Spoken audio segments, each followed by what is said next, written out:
श्रीवास्तव, सबसे पहले एक नजर में आपको दिखाएंगे वो तमाम बड़ी खबरें जिन पर इस बुलेटिन में हम चर्चा करने वाले हैं। सबसे पहले राजधानी भोपाल का हम जिक्र करेंगे, जहां पर एटीएस और एनआईए ने एक बार फिर से दबिश दी है। कानून कान खबर नहीं हुई, क्या कुछ जमीनी स्तर पर कार्रवाई हुई है, इस बारे में आपको विस्तार से हम जानकारी देंगे। दूसरी खबर, अगर आप समोसों के शौकीन हैं तो अगली खबर आपके काम की होगी। इसे देखकर आप निश्चित तौर पर स्तब्ध रह जाएंगे कि किन हालातों में इन समोसों को बनाया जा रहा था, पकाया जा रहा था। विस्तार से कार्रवाई को लेकर भी जानकारी देंगे। तीसरी महत्वपूर्ण खबर, बात होगी नाचते नाचते मौत की, क्योंकि नाचते नाचते एक व्यक्ति की अचानक से जान चली गई और सभी स्तब्ध थे कि आखिर अचानक ये क्या हुआ है। तस्वीरें आप तक पहुंचाएंगे इससे जुड़ी। चौथी महत्वपूर्ण खबर, कांकेर की बात होगी, जहां भालू से दहशत फैली हुई है। लगातार वन विभाग की टीम निगरानी भी कर रही है, लेकिन जमीनी स्तर पर क्या हालत है, इस पर भी हम चर्चा करेंगे। पांचवी महत्वपूर्ण खबर, टाइगर फैमिली ने कैसे पर्यटकों का रास्ता रोका, इस पर नजर होगी। किस तरह की दिलचस्प तस्वीरें सामने आई हैं, वो तस्वीरें भी आपके साथ हम साझा करेंगे। चलिए शुरुआत करेंगे बुलेटिन की और इस बीच भोपाल से सबसे बड़ी जानकारी सामने आ रही है। बाग उमराव इंदिरा कॉलोनी न्यूज 18 की टीम पहुंची और कल देर रात एनआईए और एटीएस की टीम ने गुलाब नाम के युवक को पकड़ा है। स्थानीय लोगों को इस बारे में जानकारी नहीं लगी है, सिर्फ ये बताया गया है कि टीम यहां पर पहुंची, गुलाब नाम के युवक को पकड़ा और वहां से चली गई। कुछ जिक्र नहीं, कुछ बात नहीं, स्थानीय लोगों तक को इस बारे में जानकारी नहीं थी। स्थानीय लोग इस बारे में कुछ नहीं कह पा रहे हैं। बाग उमराव इंदिरा कॉलोनी में टीम की तबिश, एक्सक्लूसिव तस्वीरें आपको दिखा रहे हैं इस क्षेत्र की। गुलाब नाम के युवक को पकड़ा और टीम अपने साथ इस युवक को ले गई।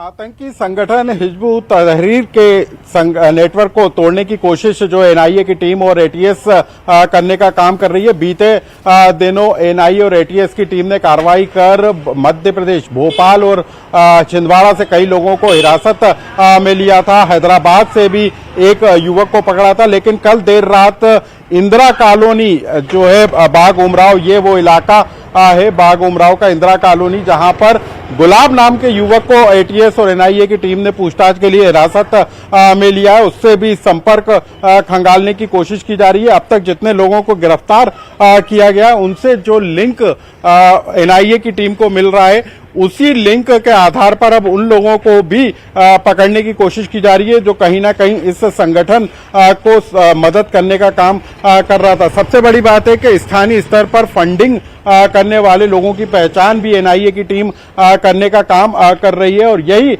वजह है कि उन तमाम नेटवर्क को खंगाला जा रहा है जो हैदराबाद से लेकर भोपाल तक इन कड़ियों को जोड़ते हैं। और ये वो इलाका है इंदिरा कॉलोनी का, बाग उमराव का क्षेत्र है। ये घनी बस्तियां या तंग गलियां, और यहाँ पर इससे पहले भी हम बात करें तो एक आतंकी संगठन के कुछ संदिग्धों को एनआईए की टीम ने हिरासत में लिया था, और उसके बाद अब हिजबुल तहरीर के जो कार्यकर्ता हैं उनको पकड़ने का काम किया, और बड़े गुपचुप तरीके से ये संगठन इन इलाकों में काम करता नजर आ रहा था। और सबसे बड़ी बात कि जिन लोगों को एनआईए की टीम ने हिरासत में लिया है वो पेशे से किसी न किसी मामले में एक्सपर्ट रहे। तो अब गुलाब नाम के युवक को एनआईए की टीम ने हिरासत में लिया और अब उससे पूछताछ की जाएगी कि वाकई में वो किस तरीके से इन लोगों की मदद करने का काम कर रहा था, क्योंकि बताया जा रहा है कि कुछ लोग बाहरी होने के बावजूद यहां रहने का काम कर रहे थे। तो न सिर्फ स्थानीय स्तर पर अपनी पहचान बनाने के लिए लोगों की मदद करने का काम, फंडिंग के मामले में लोगों की मदद करने का काम किस तरीके से किया गया है, इन कड़ियों को भी अब एनआईए की टीम और एटीएस की टीम तलाशने का काम कर रही है। यानी कि मतलब साफ है कि आने वाले दिनों में कुछ और चेहरे, कुछ और लोग एनआईए की गिरफ्त में हो सकते हैं। कैमरा पर्सन संजय नामदेव के साथ अनुराग श्रीवास्तव, न्यूज 18 भोपाल। हमारे सहयोगी की रिपोर्ट आपने देखी। जमीनी स्तर पर क्या कुछ चल रहा है, इससे लेकर हम और ज्यादा अपडेट लेंगे। हमारे सहयोगी अनुराग श्रीवास्तव फोन लाइन पर हमारे साथ जुड़ रहे हैं। अनुराग, बीते दिनों भी इसी तरह की कार्रवाई देखने को मिली, कहीं ना कहीं रहवासियों में खौफ का माहौल भी इसके बाद पैदा हुआ होगा। क्या कुछ फिलहाल जानकारी कार्रवाई को लेकर?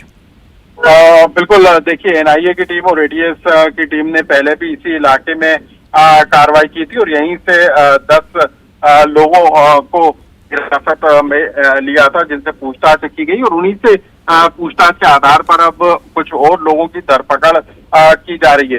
दरअसल एनआईए की टीम इस बात को लेकर पड़ताल करने में लगी है कि वाकई में पूरा नेटवर्क किस तरीके का है, और सबसे बड़ी बात कि इनको फंडिंग करने वाले लोग कौन है, कौन इनकी स्थानीय स्तर पर मदद कर रहा था, उन तमाम बातों की पड़ताल करने में टीम लगी। और जो जानकारी मिल रही है, क्योंकि पहले जो लोग पकड़े गए हैं उन पर पहले से नजर एनआईए की टीम की थी, लेकिन अब जो पूछताछ में जिन लोगों के नाम का खुलासा हो रहा है उन लोगों की धरपकड़ करने में एनआईए की टीम जुट गई है। तो कल ये बड़ी कार्रवाई एनआईए की टीम और एटीएस ने मिलकर की है। और अब पूरे इलाके की यदि हम बात करें तो यहाँ पर खामोशी का माहौल जरूर, लेकिन चर्चा भी इस बात को लेकर है कि यहाँ पर किस तरीके से गुपचुप तरीके से नेटवर्क को फैलाया जा रहा था, और जो कार्रवाई लगातार की जा रही है उसको लेकर इस इलाके में जरूर चर्चा हो रही है।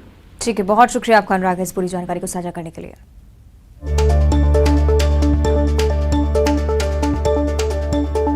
और अगली महत्वपूर्ण खबर राजधानी भोपाल से है। अगर आप समोसे खाने के शौकीन है तो खबर आपके काम की है, क्योंकि खाद्य सामग्री की गुणवत्ता पर अब सवाल खड़े हो रहे हैं। भोपाल में समोसा फैक्ट्री पर एक कार्रवाई की गई।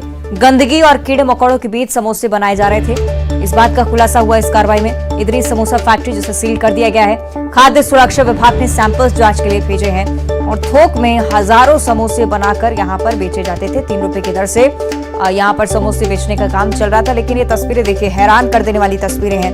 किन परिस्थितियों में खाद्य सामग्री यहाँ पर बनाई जा रही थी, तैयार की जा रही थी, इस पर अब गंभीर सवाल खड़े होते हुए रेलवे स्टेशन और आसपास के इलाकों में दूषित समोसे न जाने कितने समय से इसी परिस्थिति में बनाए जा रहे थे, बेचे जा रहे थे। हालांकि खाद्य विभाग की टीम की कार्रवाई के बाद सैंपल्स जांच के लिए भेजे गए। देखना होगा क्या कुछ कार्रवाई इस फैक्ट्री के खिलाफ होती है, क्योंकि परिस्थितियां जो पाई गई यहाँ पर निश्चित तौर पर चिंताजनक है।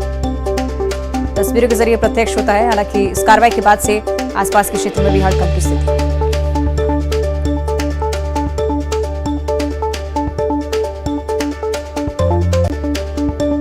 आगे बढ़ते हैं। एक और जश्न और एक और मौत। जी हां, एक बार फिर से खुशियों भरा माहौल चंद पलों में मातम में तब्दील हो गया।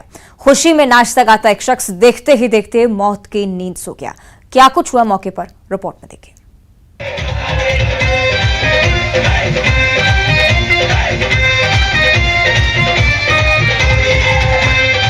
बीते कुछ वक्त से तमाम ऐसे वीडियो सामने आ रहे हैं जिनमें अचानक ही किसी भी शख्स की मौत हो जाती है। कभी शादी समारोह में नाचते हुए, कभी खाना खाते हुए, कभी वर्कआउट करते वक्त लोगों की मौत के तमाम वीडियो सामने आ चुके हैं। अब एक ऐसा ही एक और वीडियो सामने आया है। इस वीडियो में एक शख्स को नाचने के दौरान अचानक से दिल का दौरा पड़ा और देखते ही देखते उसकी जान चली गई।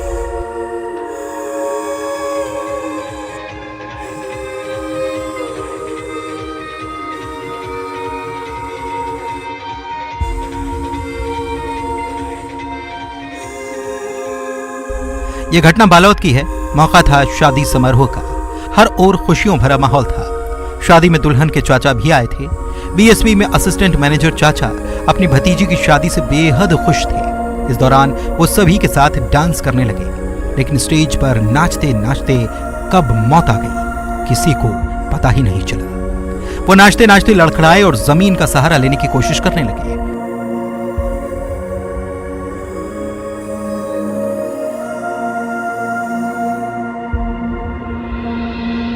थोड़ी ही देर में उन्होंने होश खो दिए। सब हैरान थे कि आखिर अचानक हुआ क्या।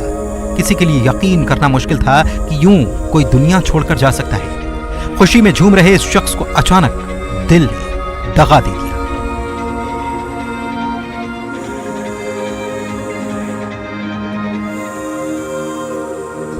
बीते कुछ समय से इस तरह की घटनाएं बढ़ी हैं। एक के बाद एक ऐसे कई वीडियो सामने आए जिनमें किसी शादी या जश्न के दौरान नाचता गाता कोई शख्स अचानक गिरकर मौत के आगोश में चला जाता है।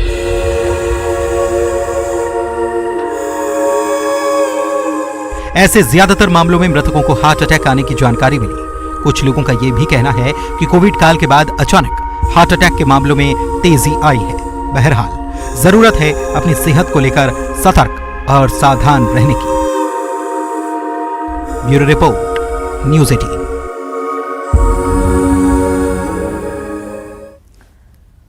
और आगे बात करेंगे कांकेर शहर की, जहां भालू के पहुंचने से हड़कंप की स्थिति है। कांकेर के एकता नगर इलाके की तस्वीरें सोशल मीडिया पर भी लगातार वायरल हो रही हैं। भालू की आमद यहां पर देखी गई और अक्सर इस शहर से इस तरह की तस्वीरें सामने आ चुकी हैं। भालू के घूमने का वीडियो एकता नगर इलाके का, जो कि लोगों के बीच भी डर का माहौल पैदा कर रहा है। ये तस्वीरें देखिए। कांकेर एक ऐसा जिला जहां पर भालू की आवाज से आमतौर पर लोग काफी डरे रहते हैं और एक बार फिर से इसी तरह की स्थिति इस शहर के लिए। एकता नगर का इलाका जहां पर फिलहाल भालू को देखा गया है। हालांकि वन विभाग लगातार निगरानी कर रहा है। लोगों से सावधानी बरतने की अपील लगातार की जा रही है।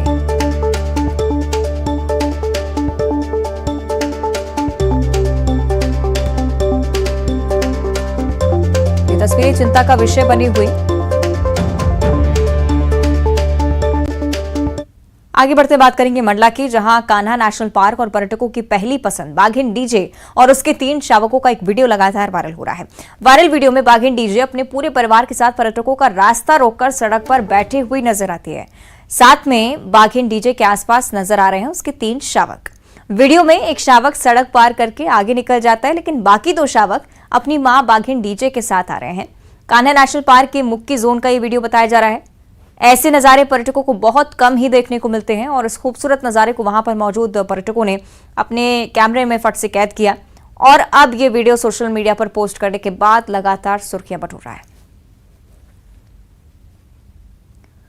आगे बढ़ते हैं कवर्धा से अगली बड़ी खबर, जहां अनियंत्रित होकर एक कार पलट गई। हादसे में कार सवार 2 लोगों के घायल होने की जानकारी सामने आ रही है। अस्पताल में भर्ती इन्हें कराया गया है। रायपुर जबलपुर नेशनल हाईवे पर यह हादसा हुआ। हादसे में दोनों युवक गंभीर रूप से घायल हुए। कवर्धा से बड़ी जानकारी, रायपुर जबलपुर नेशनल हाईवे की दुर्घटना। ये तस्वीरें आपकी टीवी स्क्रीन पर। अनियंत्रित होकर कार पलटी, किस वजह से हालांकि हादसा, इस बारे में अभी तक खुलासा नहीं, पुष्टि नहीं हो पाई है। पुलिस लगातार जांच कर रही है। हादसे की तस्वीरें हम आपको दिखा रहे हैं। और मुरैना से अगली बड़ी खबर, जहां एंटरप्राइजेस फर्नीचर गोदाम में भीषण आग लग गई। 5 फायर ब्रिगेड गाड़ियों ने इस आग पर काबू पाया।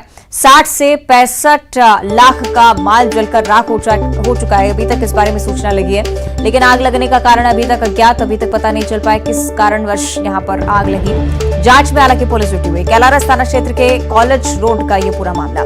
मुरैना से बड़ी जानकारी, 5 फायर ब्रिगेड की टीम को मौके पर बुलाना पड़ा। कितनी भीषण आग रही होगी, ये तस्वीरों से भी आप अंदाजा लगा सकते हैं। इंफ्रास्ट्रक्चर एंटरप्राइजेस फर्नीचर की दुकान, और अचानक से आग लगी और आग फैलती चली गई। किस कारण की वजह से इस गोदाम में आग लगी थी, अभी तक इसका खुलासा नहीं हुआ। मौके पर दमकल विभाग की टीम पहुंची। करीब 60 से 65 लाख का नुकसान। आग लगने का कारण अभी भी अज्ञात। जांच लगातार चल रही है, लेकिन मौके पर आप देखिए लोग भी आसपास मौजूद थे। आग बुझाने की तमाम प्रयास अपने स्तर पर भी कर रहे थे, लेकिन इतनी भीषण आग थी कि फायर ब्रिगेड की टीम को भी काफी मशक्कत करनी पड़ी। एक्सक्लूसिव तस्वीरें आप देखिए इसका आग की। एंटरप्राइजेस फर्नीचर गोदाम में अचानक से आग लगी, कारण नहीं पता, लेकिन इतनी भीषण कि 60 से 65 लाख का नुकसान हो गया। सही, अमित ज्यादा जानकारी के लिए जुड़ रहे हैं। अमित, क्या स्थिति फिलहाल मौके पर? देखिए, बिल्कुल आपको बता दूं कि ये अज्ञात कारणों के चलते देर रात को इंटरप्राइजेस फर्नीचर के शॉप में आग लग गई। इस दौरान करीबन 60 से 65 लाख रुपए का जो माल रखा था, उसमें सोफा थे, अलमारी थी, ड्रेसिंग थी, ऐसे तमाम सारे जो फर्नीचर से जुड़े हुए माल सामग्री थी, वो पूरा जल करके खाक हो गया। फिलहाल आपको बता दूं कि 2 घंटे की कड़ी मशक्कत के बाद आग पर काबू पाया है। सबसे बड़ी बात यह है कि देर रात को आग लगी थी, यही वजह है कि आग पाने में दमकल की गाड़ियों को समय लग गया। लेकिन 60 से 65 लाख रुपए का जो इंटरप्राइजेस फर्नीचर का शॉप था, उसमें जो माल रखा था वो जल करके खाक हो गया है। फिलहाल कैलारस थाना क्षेत्र का मामला है। जो कॉलेज रोड स्थित इंटरप्राइजेस फर्नीचर था, उसमें के गोदाम में आग लगी है। पुलिस ने मौके पर पहुंच करके जांच शुरू कर दी है। जी ठीक है, बहुत शुक्रिया आपका अमित इस पूरी जानकारी के लिए।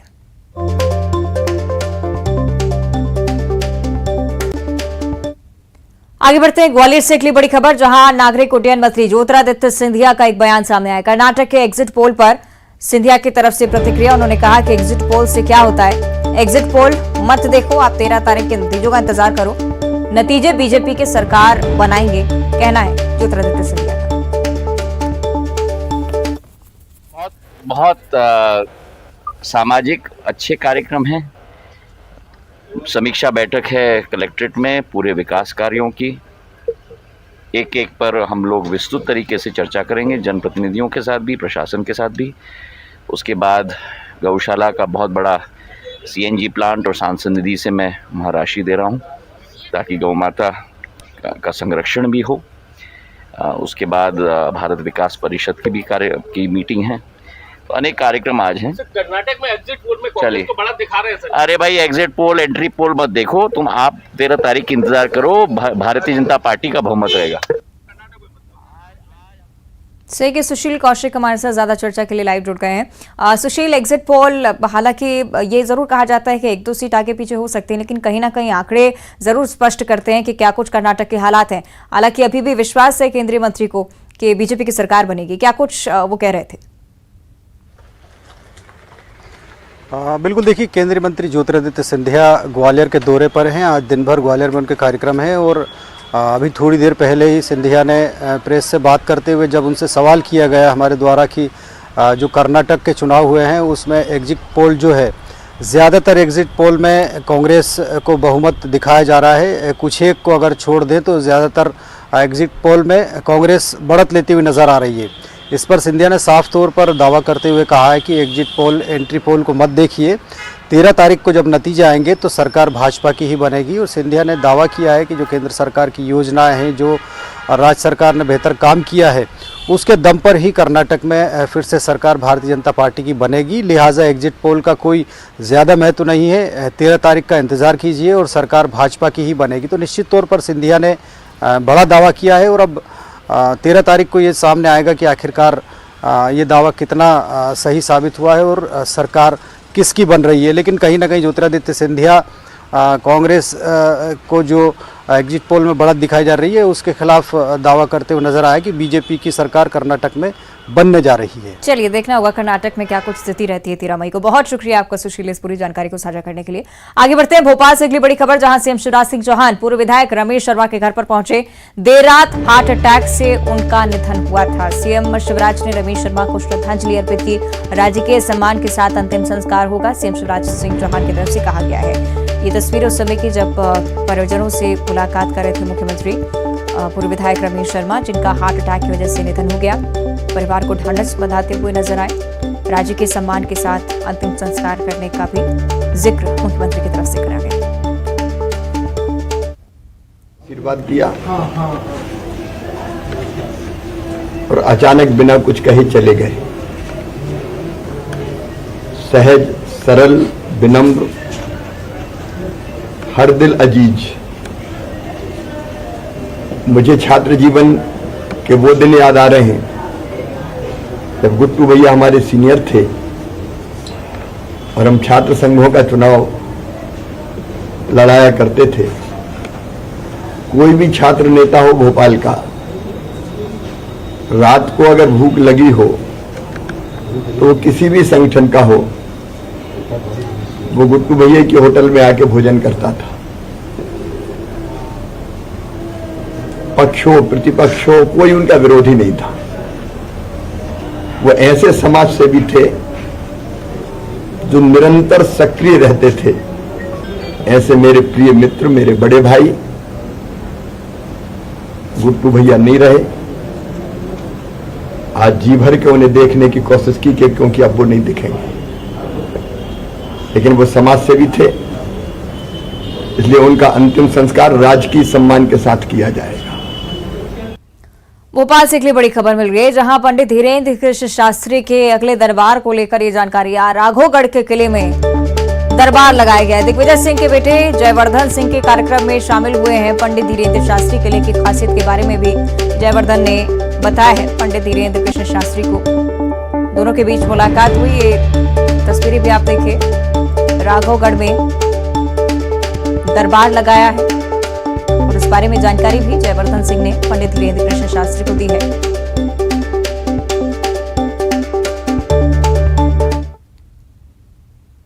आगे बढ़ते हैं अंबिकापुर से अगली बड़ी खबर, जहां नर्सरी में लाश मिलने का मामला सामने आया है। पुलिस ने 2 आरोपियों को इस मामले में गिरफ्तार किया है। मृतक की पत्नी और ससुर गिरफ्तार हो चुके हैं। रामाशंकर यादव की लाश पाई गई थी।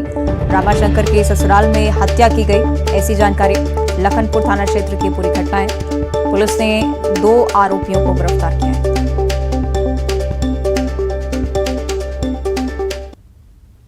और दुर्ग के दारागांव ग्राम में मामूली विवाद में एक युवक ने अपने ही साथी के सिर पर पत्थर मारकर हत्या कर दी। घटना के बाद आरोपी फरार हो गया।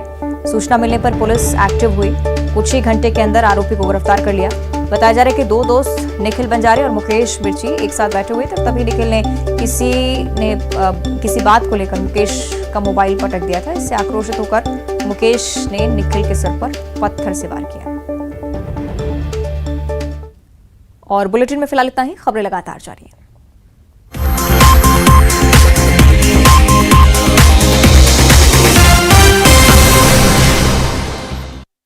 हेडलाइंस प्रेजेंटेड बाय पेट सफा आयुर्वेदिक चूर्ण, पेट सफा